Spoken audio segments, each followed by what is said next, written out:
Mochi, Cik nak makan ayam rebus tak? Hari ni Mama buatkan ayam rebus untuk Mochi, okey? Mochi, kalau Mama bercakap dengar ke tidak? Buat isyarat pejam mata je menjawab kan? Jom, hari ni Mochi nak makan ayam rebus, ya?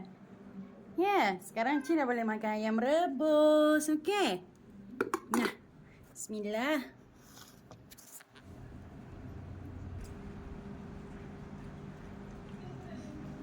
Makan elok-elok lah.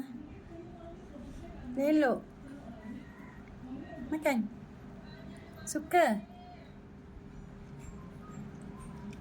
Cik tak apa pandai lagi nak makan ayam rebus. Nampak tu? Sekarang Cik dah nak masuk 9 bulan. Dah bolehlah makan ayam rebus.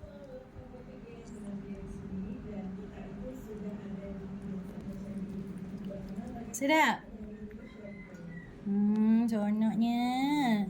Makan sampai habis, okey? Elok-elok mangkuk duduk atas. Nak makan kat bawah macam tu. Jangan lupa minum air tau. Makan. Makan banyak-banyak.